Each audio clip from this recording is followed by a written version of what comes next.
Masih bersama saya Budiman Tanurjo di satu meja The Forum. Anies Hidayah, Ketua Komnas HAM, MOU sudah ditandatangani, ada yang khawatir, ada yang tenang-tenang saja. Kalau Komnas HAM sebaiknya bagaimana mengatasi kekhawatiran dan juga ada mungkin kegembiraan juga? Kegembiraan yang mana ya? Saya kira MOU ini pantas untuk dikhawatirkan karena potensi pelanggaran HAM-nya jelas ada karena hak privasi, hak atas rasa aman setiap warga negara itu terancam karena MOU yang ditandatangani oleh Jaksa Agung dan 4 provider telekomunikasi gitu. Yang kedua tentu kami mendorong semua masyarakat, kita semua termasuk lembaga seperti kami gitu ya, melakukan pemantauan dan pengawasan agar ini tidak dijalankan terlebih dahulu karena tadi potensi pelanggaran HAM-nya jelas ada. Yang kedua tadi diskusi kita sudah panjang lebar, kewenangannya apa, prosedurnya belum jelas, undang-undangnya secara khusus juga belum ada gitu. Dan yang paling krusial adalah pengawasannya juga seperti apa. Dan selain itu juga bagaimana sesungguhnya secara konseptual penyadapan sebagai penyadapan itu kan hanya bisa dilakukan untuk kegiatan keamanan negara ya, kepentingan keamanan negara dan juga kepentingan penegakan hukum gitu. Itu pun dengan aturan yang sangat jelas gitu. Jadi saya kira di luar itu tentu tidak boleh dilakukan. Oke, baik. Pak Yudi, jadi apa yang harus dilakukan sekarang ini kalau atau harus izin dengan siapa sih kalau memang harus dikerjakan? Ya, kalau sekarang sih semestinya sepanjang undang-undang penyadapan itu belum hadir, akan lebih baik kalau berada pada situasi status quo. Artinya penyadapan yang dilakukan oleh kejaksaan ya seperti halnya penyadapan yang dilakukan sebelumnya. Tidak kemudian memperluas bagaimana penyadapan itu dilakukan ya. Karena memang di sini belum ada batasan terkait dengan tindak pidana apa saja yang boleh dilakukan upaya paksa penyadapan. Itu satu hal.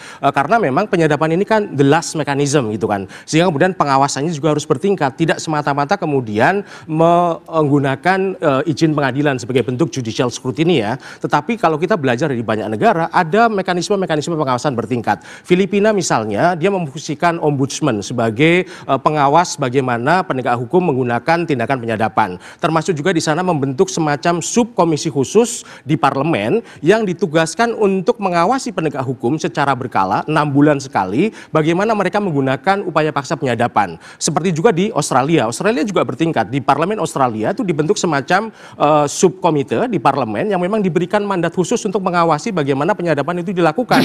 Jadi misalnya nanti ketika ada undang-undang penyadapan, Komisi 3 bisa membentuk subkomisi penyadapan di sana sehingga dia bisa melakukan audit secara berkala 6 bulan sekali apakah kemudian semua tindakan penyadapan yang dilakukan oleh penegak hukum itu lawful ataukah kira-kira ada potensi-potensi atau resiko abusive gitu kan. Kalau terjadi abusive misalnya bagaimana mekanisme pemulihannya. Ini yang kemudian juga harus disediakan mekanisme pemulihan atau remedi ketika misalnya terjadi penyalahgunaan dalam konteks upaya paksa penyadapan. Di Inggris misalnya ada tribunal khusus yang itu memberikan ruang bagi publik untuk melakukan komplain ketika dia merasa menjadi korban dari penyadapan.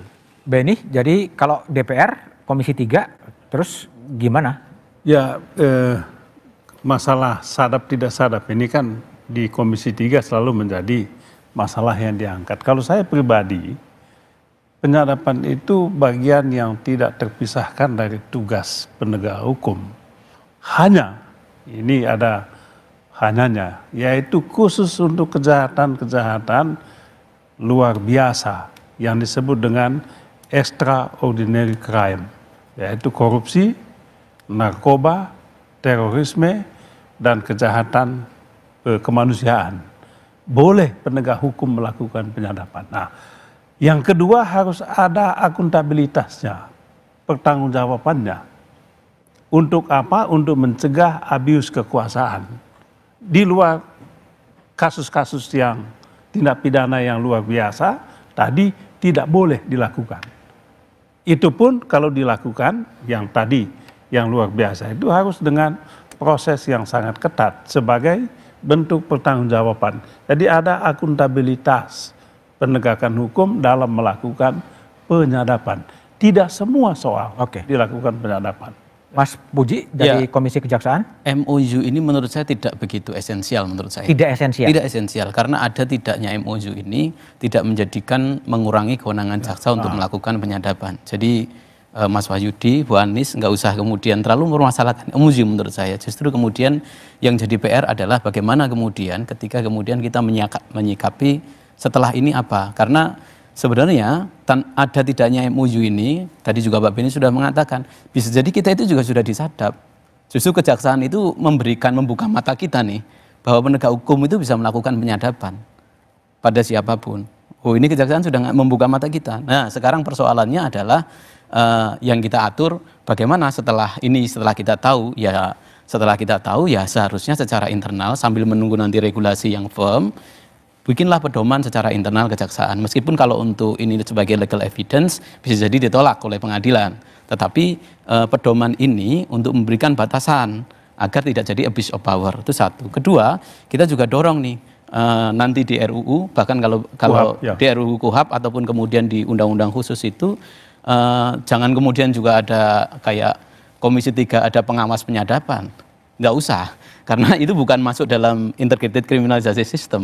Biar nanti pengawas penyadapan itu adalah hakim, karena izinnya itu adalah hakim, ya, nanti hakim yang kemudian mengawasi. Kalau nanti Komisi 3 terlibat pengawas penyadapan, dia punya kepentingan, punya kepentingan politik. Nah, makanya representasi publik. Nggak bisa, karena ini integrated criminalization system. Ada itulah. Ya, itu ya nanti juga hakim. Jadi izin pertama harus kemudian izinnya tetap kemudian ini, karena ini termasuk upaya paksa, termasuk juga penahanan, penangkapan itu kan upaya paksa.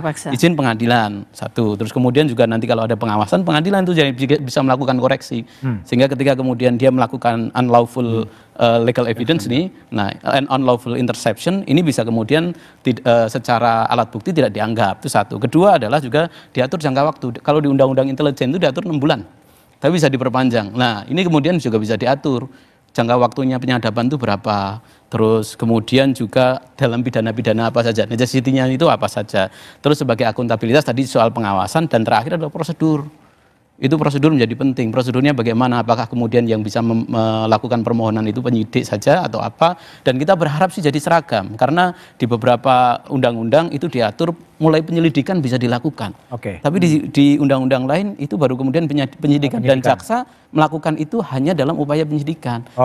Gitu. Baik, Mas Mujono, Pak Beni, Mas Wahyudi, dan Mbak Anies Hidayah.